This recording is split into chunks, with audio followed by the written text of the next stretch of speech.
அனைவருக்கும் வணக்கம். பத்ரா ஜோதிட வித்யாபீடம் சார்பாக அனைவருக்கும் இனிய தமிழ் புத்தாண்டு நல்வாழ்த்துக்கள். நான் உங்கள் ஜோதிட திவ்யதர்ஷினி. இன்னைக்கு இந்த சீரியஸ்ல நம்ம என்ன பார்க்க போறோம்னா, மகர ராசிக்கு உண்டான ராசி பலன் தான் பார்க்க போறோம். ராசி பலன்கள் அப்படின்னு சொல்லணும், ராசிக்கு உண்டான பலன்கள் அப்படின்னு பார்க்கும் பொழுது, மகர ராசிக்கு இந்த சித்திரை வைகாசி தவிர சித்திரை வைகாசி வரைக்கும் ஒர்க்ல நிறைய ப்ராசஸ் ஹேண்டில் பண்ணிட்டு இருந்தீங்க. கடன் சார்ந்த பிரச்சனைகள், மருத்துவ செலவுகள் கட்டாயமா லாஸ்ட் இயர்ல நடந்திருக்கும். இப்ப வரக்கூடிய காலகட்டங்கள் ஜூன் 1ஆம் தேதி குரு பயிற்சிக்கு பிறகு உங்களுக்கு எல்லாமே பாசிட்டிவ் தான். கட்டாயமா உங்களுக்கு கடகராசியில வேற எந்த கிரகமும் இல்லை அப்படின்னா, நிச்சயமா வேற எந்த கிரகம்னா ராகு கேது இல்லை அப்படிங்கிற பட்சத்துல கட்டாயமா நிறைய பாசிட்டிவான விஷயங்கள் நடக்கிறதுக்கு அதிக வாய்ப்புகள் இருக்கு. என்னென்ன மாதிரியான விஷயம்? கல்யாணம் நடக்கும், ஃபேமிலி அமையும். அது குழந்தை பாக்கியத்துக்காக ட்ரை பண்றீங்களா? கண்டிப்பா அமையும். வீடு வாசல் வாங்கணும், சொத்து வாங்கணும், நமக்குன்னு ஒரு சேவிங்ஸ் வேணும்னு நினைக்கிறீங்களா? அதுவும் கட்டாயமா நடக்கும். இடமாற்றம் நினைச்சீங்க, ஒர்க் மாத்துறேன், பிளேஸ், நான் இருக்கக்கூடிய பிளேஸை மாத்திக்கலான் இருக்கேன், வீடை மாத்திக்கலான் இருக்கேன், அது இன்னொரு வீடு கட்ட போறேன் அப்படிங்கிற, மேல் மாடி கட்ட போறேன் அப்படிங்கிற எல்லா விஷயத்துக்குமே இந்த வருடம் உங்களுக்கு சாதகமான வருடமாக இருக்கு. ஆகஸ்ட் மாதத்துக்கு மேல குரு சிம்மத்துக்கு வரக்கூடிய அந்த காலகட்டங்கள் ஒரு 3 மாதம் உங்களுக்கு சின்ன தடுமாற்றம் இருக்கலாமே தவிர, தடுமாற்றம் பெருசா கூட வரும், ரொம்ப மினிமம். அது ஆஸ் யூஸ்வல் எல்லாரும் ஹேண்டில் பண்ணக்கூடிய அளவுக்கு தான் வரும்.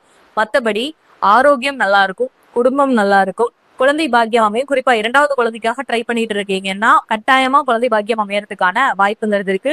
மாணவர்கள் எந்த துறையில இருக்கவங்களா இருந்தாலும் சரி, என்ன ஸ்டாண்டர்டா இருந்தாலும் சரி, அத்தனை பேருக்குமே அவங்க எந்த அளவுக்கு எஃபர்ட் போடுறாங்களோ அதுக்கு உண்டான மதிப்பெண் கிடைக்கிறதுக்கான சூழ்நிலைகள் அமையும். பிரயாணத்தின் மூலம் நல்ல விஷயங்கள் நடக்க வாய்ப்பு இருக்கு. நண்பர்கள் மூலம் ஆதாயம் உண்டு. தொழில் துறையில இருக்கிறவங்களுக்கும் சரி, அதாவது இரும்பு சம்பந்தப்பட்ட துறையாகட்டும் அல்லது வேற எந்த தொழில், பேங்கிங்கா, டீச்சிங், எந்த துறையில இருக்கவங்களாகட்டும் அதிகப்படியான முன்னேற்றம் கிடைக்கக்கூடிய காலகட்டமா இருக்கும். போலீஸ், ராணுவம் உட்பட எல்லா விதத்திலையும் சிறு தொழில்கள்ல இருந்து விவசாயிகளாகட்டும், சேவை சம்பந்தப்பட்ட தொழில்கள்ல இருக்கவங்களாகட்டும் அதிகப்படியான முன்னேற்றம் கிடைக்கக்கூடிய காலமாக இந்த காலகட்டம் அப்படிங்கிறது அமையுது. அதே போல நீங்க நகை வாங்கி சேமிப்பில் ஈடுபடும் பொழுது கூடுதல் லாபம் அடைய வாய்ப்புகள் அதிகமாக உள்ளது. இந்த மகர ராசிக்கு பொறுத்த வரைக்கும் பார்த்தோம்னா, எல்லா விஷயத்தையும் கரெக்டா பிளான் பண்ணுவாங்க, ஆனா செய்யும் போது கொஞ்சம் சொதப்பிடுவாங்க.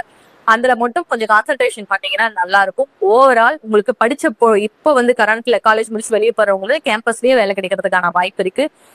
அரசு உத்தியோகம் உங்களுக்கு ட்ரை பண்ணிட்டு இருக்கவங்களுக்கும் அதிகபட்சமாக ஒரு 60 to 75% வேலை கிடைக்கிறதுக்கான வாய்ப்புகள் இருக்கிறதுனால கொஞ்சம் கூடுதல் முயற்சி எடுங்க. ஏன்னா இது மாதிரியான ஒரு நல்ல காலகட்டம் அப்படிங்கிறது திரும்ப வர்றதுக்கு 1-2 வருஷங்களுக்கு, கரெக்டா 1.5 வருஷத்துக்கு மேல ஆகும். சோ கொஞ்சம் எஃபர்ட் போடுறதுங்கிறது கூடுதல் நல்ல பலன்களை தரும். அகல கால் வைக்க வேண்டாம், அது எல்லா ராசிக்கும் நம்ம சொல்ற விஷயம். அதாவது ஒரு ஒரு கோல்டோ அல்லது ஒரு வீடு, நகை, இந்த மாதிரி ஏதாவது ஒரு விஷயத்துல இன்வெஸ்ட் பண்றீங்கன்னு வச்சுக்கோங்களேன், உங்களுக்கு ஒரு சிரமம் வரும்போது அதை நீங்க சேல் பண்ணி நீங்க பண்ணிடலாம். பட் ப்ராஃபிட் அதிகமா வருதுங்கிறதுக்காக ஆசைப்பட்டு நீங்க ஒரு ஆன்லைன்ல இருக்கக்கூடிய பலதரப்பட்ட விஷயங்கள் நீங்க செயல்படும் பொழுது அது பெருசான மதிப்பை, விலைக்கூட உங்களுக்கு தருங்கிறத உறுதியா சொல்லவே முடியாது. அது எப்பனாலும் சாச்சிரும். ஸோ கவனமா செயல்படுங்க. உங்களுடைய எஃபர்ட் உங்களுக்கு தெரியாத விஷயத்துல கொடுக்கறதுங்கிறது ஒரு புல்லுக்கு வாய்த்த நீர் மாதிரிதான், அதை பேச பிரயோஜனப்படாது. ஸோ உங்களுக்கு என்ன விஷயம் நல்லா வருமோ, அந்த தொழிலை பத்தி என்னென்ன தெரியுமோ அல்லது அந்த சப்ஜெக்டை பத்தி தெரியுமோ அப்ப போய் அதை தொடுங்க, கண்டிப்பா சக்சஸ் ஆகும். ஓகே, ஓவரால் எல்லாமே கவர் பண்ணியாச்சுன்னு நினைக்கிறேன். மகரத்துக்கு ரொம்பவே நல்லா இருக்கு. கன்னிராசி, மகர ராசி, ரிஷப ராசிக்கெல்லாம் இந்த வருஷம் பாத்தீங்கன்னா ஓவரால் சூப்பராகவே இருக்கு. ஸோ உங்களுடைய முயற்சிகளை மட்டும் பலப்படுத்தினால் போதும். நன்றி. மீண்டும் அடுத்த பதிவுல சந்திக்கலாம்.